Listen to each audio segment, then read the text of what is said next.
I think I'm going to go ahead and get started. I'm sure we'll pick up a few more people as we go. Again, welcome to All About Adjuncting, Getting Started in College and University Teaching. One more time, we are going to record today's webinar and post it on our website and email out a copy of the slides to everyone in attendance. And you will have a chance to ask questions using the Q&A feature, and we'll do a Q&A session after the presentation. So I'd like to introduce myself. My name is Roxanne Fenton. I'm the manager of career and professional development, and I taught part-time at various colleges and universities from 2005 to 2013. So I'm speaking somewhat from personal experience today. And joining me, especially for the Q&A, is Chris Hurley, who is one of our career advisors. And in his last position at Otis College, he was responsible for hiring faculty for a youth-focused summer extension program. So Chris also has some experience on that side. So we'll go ahead and get started. We're going to go over what part-time college teaching is like, how you get part-time college teaching work, and how to prepare for getting part-time college teaching work. So that's the overview for today. So what is part-time college teaching like? And this is the adjunct position. So adjunct means part-time. And the first thing that's really great about part-time college teaching is that it's pretty flexible. You are usually teaching one class. It is part-time, maybe 2 classes. So you can combine it with industry or professional or freelance work. And you are usually hired per class. So there's no long-term commitments. It's temporary as needed employment. So the flexibility is something that a lot of people really like about part-time teaching. In terms of getting started in college teaching, part-time teaching is very available. Many colleges have positions, especially here in Southern California, where we have a large community college system. Many of those colleges have positions related to some fields of art and design. And we also have the CSU system and the UC system. So and that's on top of all the private colleges and universities in Southern California. So we're in a good market for adjunct positions. Additionally, more and more teaching at the college or university level is done by part-time faculty. So there are more and more positions open. There's also online and distance teaching available.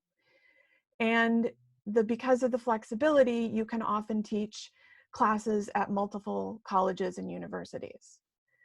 So that's some of the greatness about the availability of part-time teaching. Now, it is a difficult market at the moment, as everywhere else. Some colleges are doing better than others in the current situation with enrollment declines. So it's not to say that positions are necessarily easy to get, but in terms of getting college teaching positions, part-time is the easiest. Another thing about,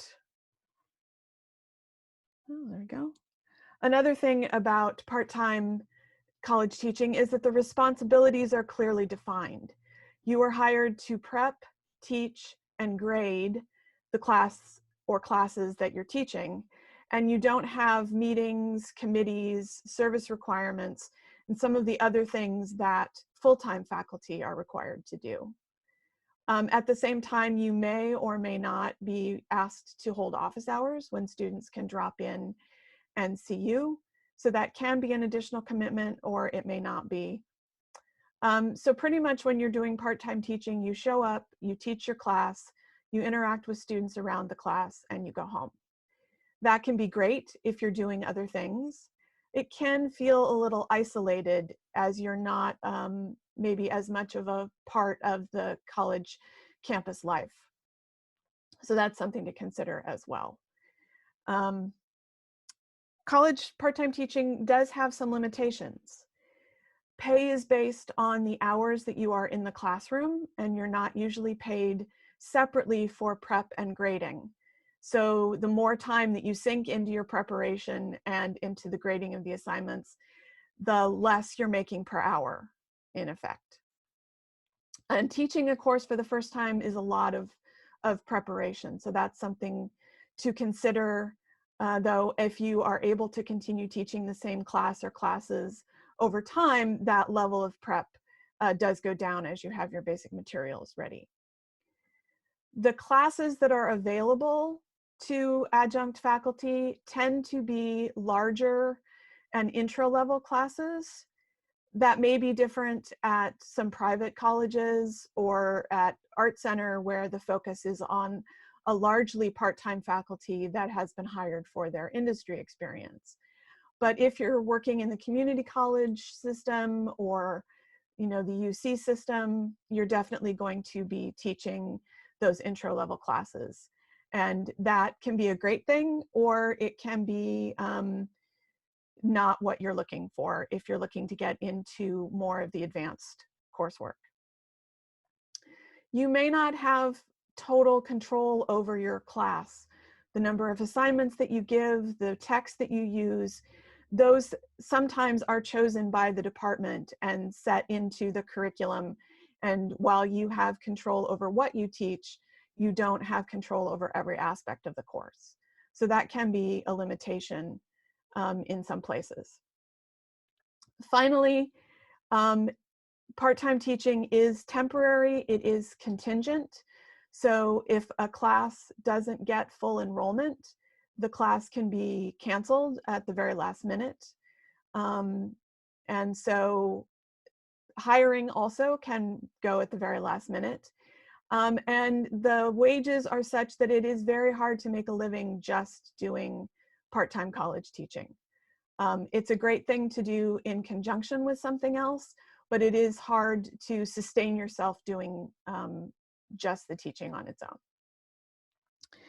Now, having given some of those downsides, I do want to emphasize that teaching can be very rewarding. And I think that for most people who get into teaching, whether full-time or part-time, a big motivator are the rewards that come from the teaching, that feeling of being able to give back to a community, to influence the next generation of artists and designers, being able to share your knowledge with others. Those are all really great rewards for part-time teaching.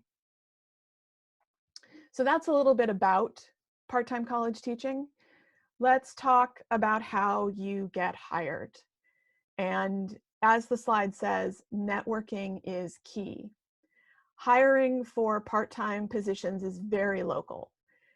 It's usually done by the department that is running the classes, so you don't want to be reaching out to human resources departments. It's done as needed to staff courses that are being offered. So it may depend on state funding or enrollment numbers, whether or not courses are going to be offered. So hiring can be very last minute as some of that information comes in. So as a person who wants to do that part-time teaching, you really want to have your name in front of the person who does the hiring. And this is where the networking and outreach really comes into play. You want to find the person responsible for hiring adjunct faculty. Oftentimes that's the department chair, but it might be someone else within a department. And you need to find that person so that you can reach out to them and let them know that you are looking. Now, traditional college faculty tend not to be on LinkedIn. I know in CPD we're big fans of LinkedIn, and we are often encouraging students to make the most of that resource. This is one place where you may not find the people that you need on LinkedIn. So how do you find them? One way is finding the department website. Most universities will list their individual departments on the college websites. You can call the office, find the name of the person who does the hiring. Once you have that name, you can look for personal websites. You can see if they're on LinkedIn. They may even be listed with contact information on the department website. That's also something you will find. And you can get to know the staff and the faculty of the department that you would like to teach in by going to gallery openings that are associated with the department, by attending functions at the school, sometimes at conferences, and by joining professional organizations. So again, it is much like a regular job search, that you are finding the people that you need and you are reaching out to them. So we recommend a combination approach. There are listings posted for what's called an applicant pool. And this is when a department puts out a call to collect resumes and applications so that they have a stack of people that they can look at and reach out to when they have a need for instructors. Often that's not because they have an applicant pool call out. It doesn't mean that they're currently hiring. It means that they want to have people on deck that they can reach out to. And again, that's because hiring often happens very quickly. You can also attend hiring fairs. Some colleges, and I've seen this especially with community colleges, may have a fair where interested part-time faculty can meet with department chairs and submit resumes and let people know that you're looking. So that's something else that you can do. But by and large, you want to get to know the departments near you, learn what courses they offer, and get to know who the faculty and staff are. You can go in person to meet people, again, attend events, and tell everyone that you know that you are looking for teaching positions. You will want to do some outreach. That may be cold calling departments, emailing departments, getting your name in front of, again, as I said, the person who's going to be doing that hiring. Again, as with any job search, tell everyone you know that you're looking for teaching positions. Tell your former faculty members that you're close to. Tell your colleagues who might themselves be teaching. It really is through word of mouth and personal outreach that you find these jobs. And again, a great way to get to know a department is to attend its events. So even when you apply through a job listing or apply for an applicant pool, you still want to find some personal communication that you can make with the department that's hiring. So how do you find out about who's looking? And there are job listings, whether for individual jobs or for calls for applicant pools. And while I've just emphasized that these are on their own not the best way to get a position, they are a way to get a position. And I think it's really good to look at them so that you can see what schools are looking for. Two of the links that we've included here, Higher Ed Jobs is a job board with listings for both staff and faculty in higher education. It's a very popular site. And then the California Community College System has its own site for job listings and positions. And even if you're looking outside California, you may find something similar. If when you're looking at these listings, you don't see things in your area, that doesn't mean that colleges aren't hiring. It just means that they haven't posted those job listings. So we're going to take a look at some snippets from some job listings so that we can get an idea of what colleges are looking for and what kind of materials you might be asked for in order to be hired. So let's take a look at this one. This is from a UC Irvine part-time position in industrial design. And as you see, the qualifications are broken down into 3 levels: basic, what you absolutely have to have, additional, and preferred. And now I picked this one because the degree that's required is just a bachelor's degree. There's no requirement of a of a master's or higher degree for this position. They do list college level teaching experience in the preferred category, or corporate teaching experience, training and things like that. But it's down in the preferred category. So that suggests that for this position, they are open to people who don't have a lot of or any previous college teaching experience. And you'll find that schools are looking for a range of experience like that. I also like this list of requirements because under the additional requirements, you can get a lot of pointers about what to include in an outreach letter or an application letter. Things like showing your oral and written communication skills, your interpersonal skills, your willingness to work with online technology. Notably, they're looking for participation in professional organizations. And I think that's something important to keep in mind. Joining professional organizations is a way for you to show that you are committed to staying up on what's going on in your field. And then in this case, also they're looking for experience working with international professionals and students, so having a global perspective. So that's one. As I said, this one only required a bachelor's degree. The requirements for the degree that you need may be set by the university as a whole. And in some cases, experience may make up for not having the preferred education level.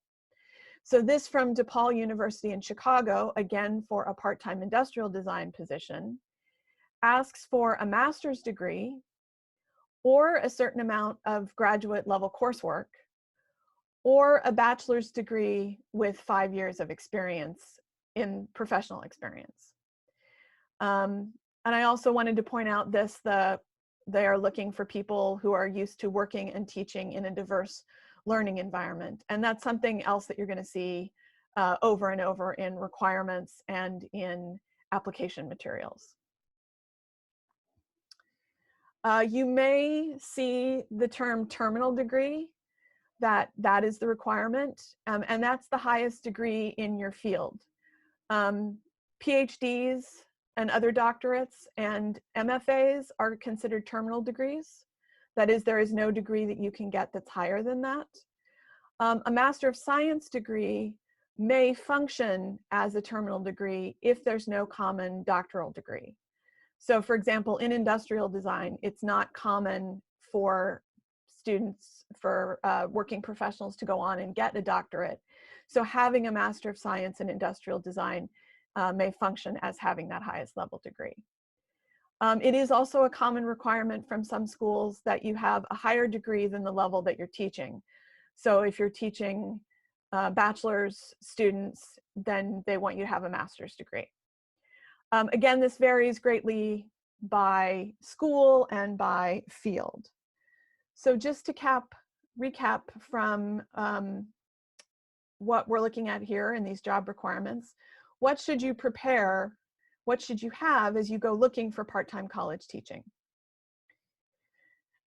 And you want to consider your degree level, having an MFA or an MS degree, or in some cases you can get away with having a BFA or a BS degree.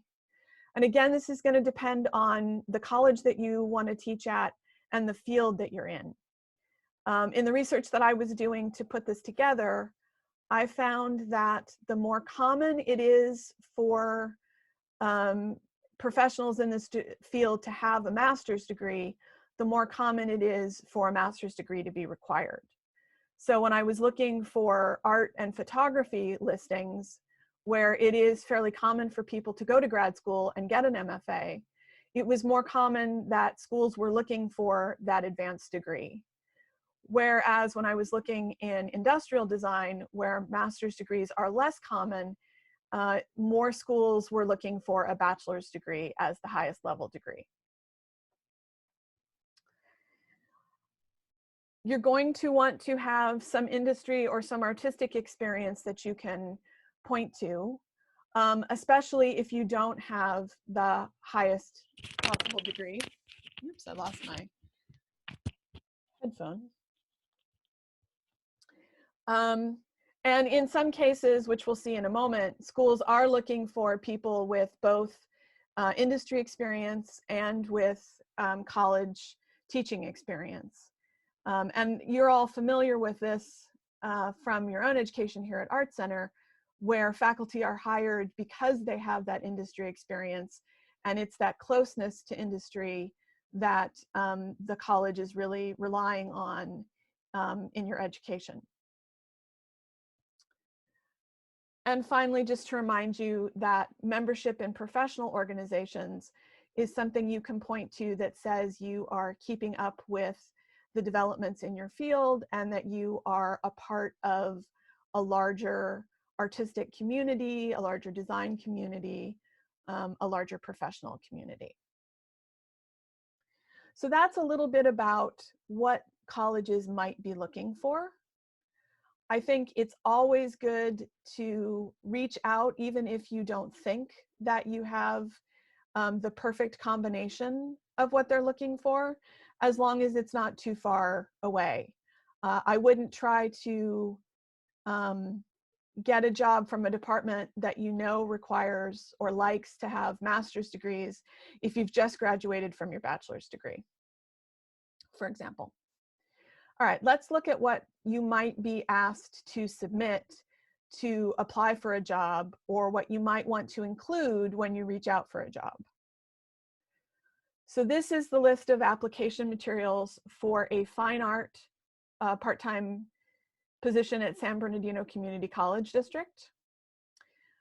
They require an online application, and in general, you're going to find that community colleges tend to have very specific requirements that you have to meet if you're going to apply through a job call.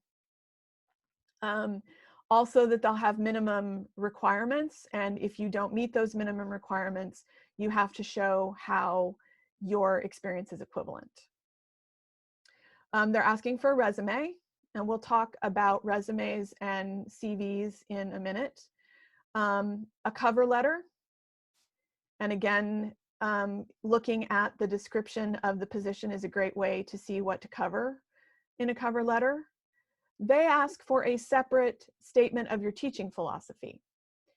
Sometimes you'll be asked to address your teaching philosophy in a cover letter or an application letter, and sometimes you'll be asked to submit it separately. So that's something that you're going to want to think about and something that you're going to want to have written. Because even if you're just reaching out to someone to see if they have a position, they might want to get a feeling for your teaching philosophy. And then the last thing on here is the official and unofficial transcripts. And these are really common. It's also really common that you'll be asked for unofficial transcripts first, and then when you're officially hired, they'll want official transcripts. So if you're thinking about this, you should get in touch with Art Center's Enrollment Services Office. That's who manages transcripts for the college, and get at least one copy of your transcript once everything, with all of your final graduation status and everything on it, so that you can send scans or copies of it with applications or have them ready to give to a department chair if needed. Ventura Community College District, a graphic design position. They're looking for a letter of application, they call it, but it addresses some of those same things as a cover letter. A resume. They recommend letters of recommendation. So sometimes you're going to be asked for references and sometimes for full letters of recommendation. And then again, I highlighted that there's an equivalency process for the minimum qualifications and the transcripts.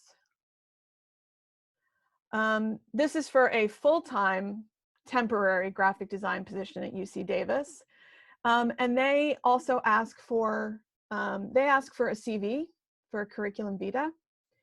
They ask for teaching evaluations and a digital portfolio and 3 references. So again, you're getting an idea of what to have prepared. Rio Hondo Community College, again, graphic design, had some additional supplementary questions where they're asking in more detail about your teaching experience, your experience with working with a diverse student body. You'll see that a lot, that you're asked to address somewhere, either in a diversity statement or in your letter of application / cover letter, how you can work with students from diverse backgrounds. So, summing up from what we looked at there, what you're going to need to have prepared: a curriculum vitae or a resume, but we'll talk about a curriculum vitae in just a minute, what that is and how it's different. A cover letter or an outreach letter.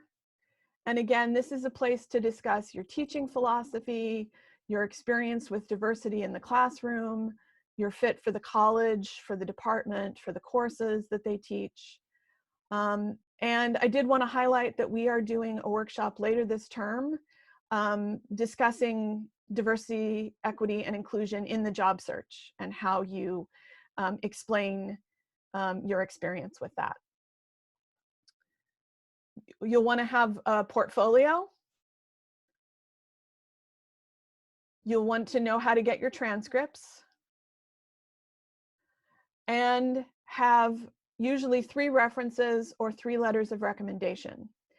Always, always ask your references and your recommenders in advance. Obviously, letters of recommendation have to be written so people know they're doing that, but never list people as a reference that you haven't already gotten their approval for that. And because you're applying for higher education, you're going to want to have at least 1 or more of your references be someone from higher education, a former faculty member, someone you've worked with who also teaches, someone who can speak to your teaching abilities. Okay, so what is a CV, a curriculum vitae? In the US, a CV is different than a resume. It's longer and includes more categories, and you often go into more detail. So you're not limited to that 1 page that you want to get your resume down to. You use a CV when you're applying for teaching, for residencies, for exhibitions, etc. And we've created a resource on how to write a CV, and that's something that we'll be emailing to everyone as well after this webinar. So categories that are going to go on your CV: because you're applying for teaching, you're going to put any teaching experience that you have, and you're going to put it right up front. You're going to want to include relevant industry or professional artistic experience. Include shows and exhibitions that your work has been a part of. Any presentations or guest lectures that you've done. Awards that your work has won. Any publications that you've done. And if you have a master's degree where you had a thesis where you did research, you may also want to include that. So that's, and you would always move those categories around based on what you're applying to. So a CV for a residency would have your accomplishments in a different order than a CV for a teaching position. A few other things that you might come across. You notice that one of those positions, they asked for teaching evaluations. So if you do teach and get evaluated, you always want to keep copies of those. You want to keep assignment samples and maybe craft some assignment samples. Rio Hondo was asking for examples of student work. So as you are involved in teaching positions, you can request permission from students to keep samples of their work. And you may want to work out a sample syllabus, a sample course map for a course that you would teach. And you can always look for departments where you're looking to teach and see what kind of classes they're offering and do a kind of sample based on that. Do they have online syllabi posted online for classes that are being taught? This category of things are more things that you will accumulate as you get some teaching experience. But they're also good ways to be thinking through what you would be like and what you would be doing as a teacher. So that's another reason that we include those.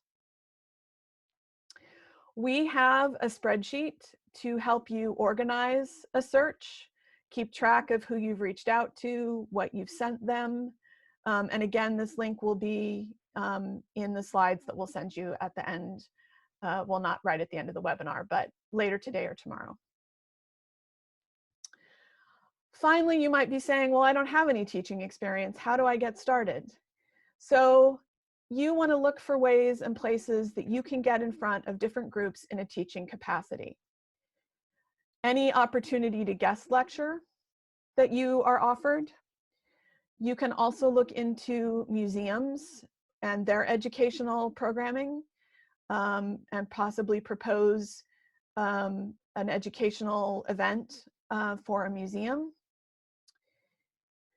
Extension and community classes, which are taught to non-degree seeking students, often have a ability to take on people that a department that has degree seeking students might not be ready to take a chance on. So that's a great place to get in and get some first teaching experience. They're self-funding, so if the class doesn't fill, they haven't lost any money. And of course, if you're still in classes, a great way to get some starting experience is by being a teaching assistant. I do want to leave time for question and answer. I pulled together 3 online articles that I think give you a helpful overview of some of the things that I've talked about today. And again, these links will be in the slides. So let's bring Chris back online and open it up to questions that you have. Again, go ahead and use the Q&A function to submit those.